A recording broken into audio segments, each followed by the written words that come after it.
द्वितीय विश्व युद्ध किया था, लेकिन द्वितीय विश्व युद्ध के परिणाम क्या हुए? खुद जर्मनी के ऊपर इतना गंदा प्रभाव रहा कि वो अपनी पूरी अर्थव्यवस्था ही समाप्त कर दी।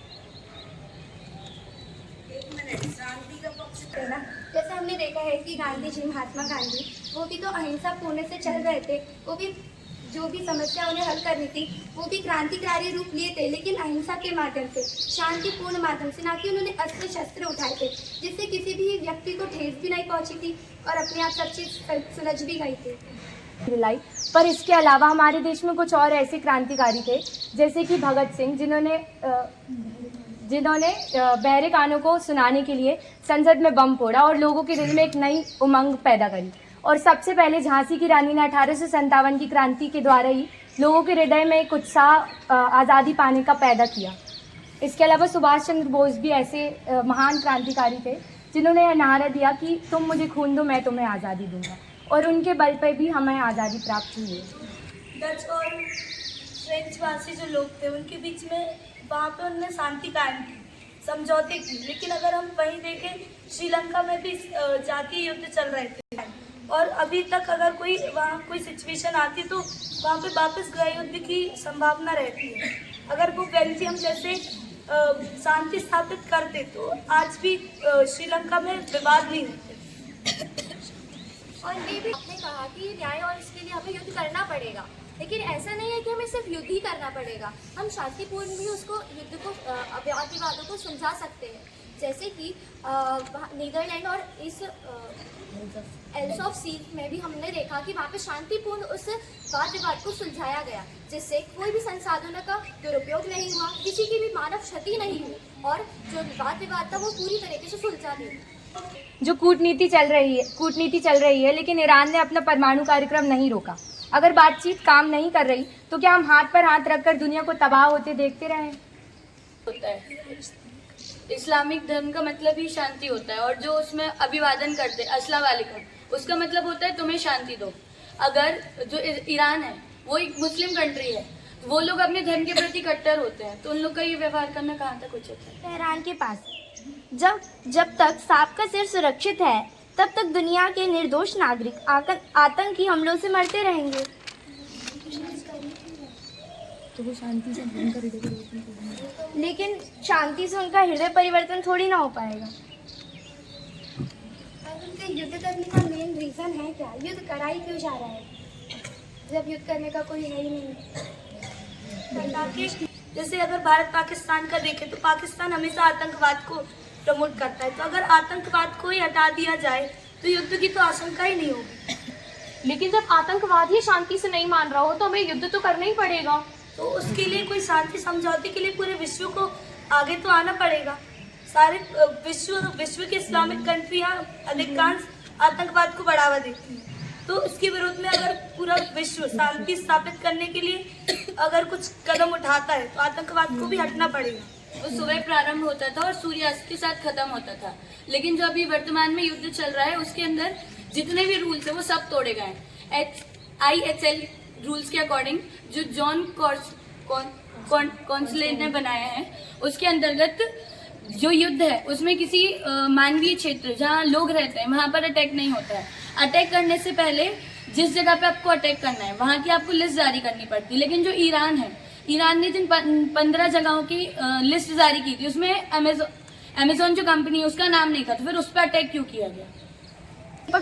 प्रति प्रश्न पूछना चाहते हैं कि जब शेर हमला करे तो शांति का उपदेश देना उसकी मदद। रिजर्व पार्क एरियाज होते हैं, वहाँ पे सिक्योरिटी के साथ जाया जाता है, तो आपको जाना ही क्यों है अगर आपको पता है वहाँ पे शेर है? तो गाड़ी मारना हुआ है। देश के नागरिकों को अपने देश में सुरक्षा महसूस नहीं होती, नागरिकों को अपने देश में ही सुरक्षा महसूस होती है ना।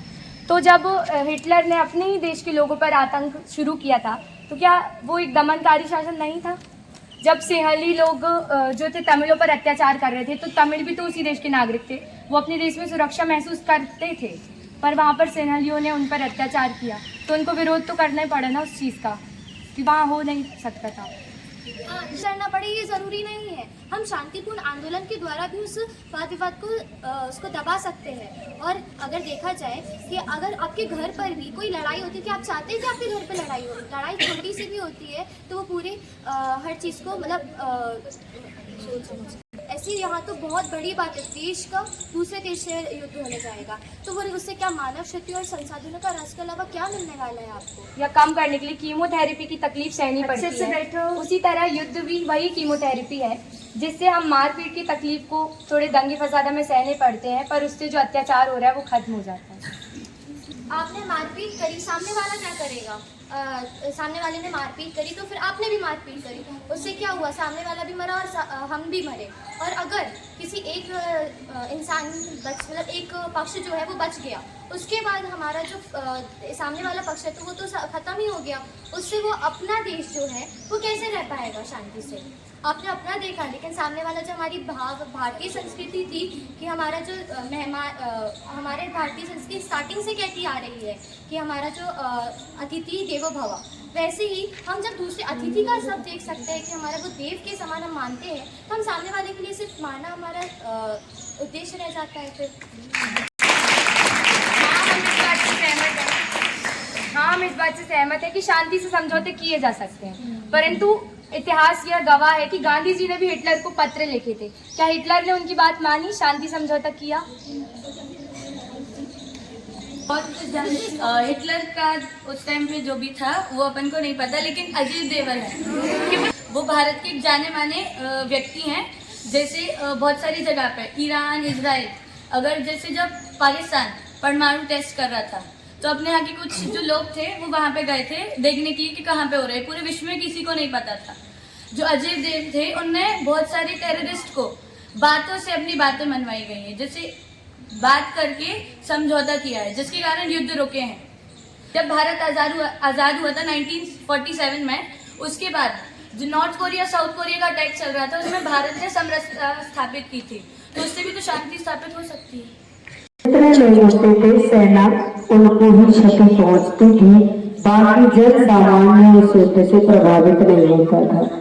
लेकिन एटॉमिक युद्ध होने के कारण जब आइंस्टीन ने आया तो उन्हें उसके बाद पश्चाताप हुआ और उन्होंने कहा कि मैंने तो सिर्फ ज्ञान प्राप्त करने के लिए ये बनाया था, लेकिन मुझसे ये बहुत बड़ी भूल हो गई। इतना ही समाधान है कि जब तक मनुष्य का दिल और दिमाग ठिकाने पर रहेगा तब तक विश्व में शांति रहेगी। जिस दिन मनुष्य का दिल और दिमाग ठिकाने पर नहीं रहा, विश्व जल जाएगा, भस्म हो जाएगा। आज दुनिया के देशों में कोई भी चिंतन शक्ति तो है नहीं, एक दूसरे से बदला लेने की ठान चुकी है, विनाश के ऊपर तुल चुकी है।